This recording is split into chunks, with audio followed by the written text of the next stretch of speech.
ગોંડલના ગુમ યુવકના મોતને મામલે અનેક ખુલાસાઓ અને અનેક તર્ક વિતર્ક થઈ રહ્યા છે ત્યારે તેને લઈને એક નવો વળાંક સામે આવ્યો છે જ્યાં જે મૃતક છે તેના પિતા રતનલાલ જાટે જે ગોંડલના પૂર્વ ધારાસભ્ય જયરાજસિંહ જાડેજાના બંગલા પર મારામારીનો દાવો કર્યો હતો તે આક્ષેપો ખોટા પુરવાર થયા છે।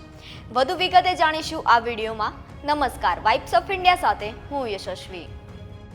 રાજકુમાર જાટ જે યુવક યુપીએસસીની તૈયારી કરતો હોય છે અને તેના પિતા રતનલાલ જાટને પાવભાજીની લારી હોય છે, જે પ્રમાણે સમગ્ર ઘટના થઈ જેમાં મૃતક રાજકુમારના પિતાએ જે પ્રમાણે આક્ષેપો લગાવ્યા હતા કે અમે બંને એટલે કે રાજકુમાર અને તેના પિતા બાઇક પર જઈ રહ્યા હતા અને ત્યાં જયરાજસિંહ જાડેજાના બંગલાની સામેથી નીકળતા જયરાજસિંહ જાડેજાના લોકો રાજકુમારને બોલાવે છે અને પછી ત્યાં તેની પિતાની સામે જ ઢોરમાર મારવામાં આવે છે। પરંતુ અહીંયા વાસ્તવિકતા કંઈક અલગ જ જોવા મળી રહી છે, જેમાં જે પ્રમાણે ઇન્વેસ્ટિગેશનમાં સીસીટીવી ફૂટેજ સામે આવ્યા છે તેમાં કંઈક અલગ જ જોવા મળી રહ્યું છે।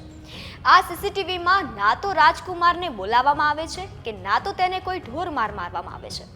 હવે આ મામલે બધાની વચ્ચે સવાલ ઊભા થઈ રહ્યા છે કે આ મૃતક યુવક સીસીટીવીમાં 3 માર્ચની રાત્રે ફરતો જોવા મળે છે અને આ મૃતક યુવકના પિતાએ પણ પોલીસમાં ફરિયાદ 5 માર્ચે કરી હતી।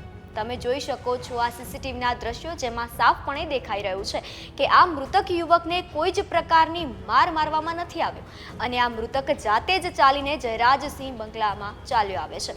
હવે જે પ્રમાણે મૃતક યુવકના પિતાએ આક્ષેપો કર્યા હતા જયરાજસિંહ જાડેજા અને ગણેશ ગોંડલ પર, તે આ સીસીટીવીને જોઈને ખોટા પુરવાર થઈ રહ્યા છે।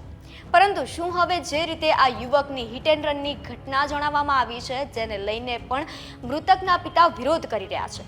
તેઓ કહી રહ્યા છે કે મારા દીકરાની હત્યા કરવામાં આવી છે અને જેને હિટ એન્ડ રનની ઘટના જણાવી દેવામાં આવી છે। ત્યારે હવે શું આ સીસીટીવી ફૂટેજની પાછળ પણ કોઈ વધુ ખુલાસા થશે કે પછી મૃતકના પિતાએ જે કહ્યું તે ખોટું છે? અનેક સવાલો થઈ રહ્યા છે। ત્યારે આ વિષયને લઈને આપનું શું માનવું છે તે કોમેન્ટ સેક્શનમાં જરૂરથી જણાવો અને વધુ અપડેટ્સ માટે જોતા રહો વાઇબ્સ ઓફ ઇન્ડિયા। આભાર।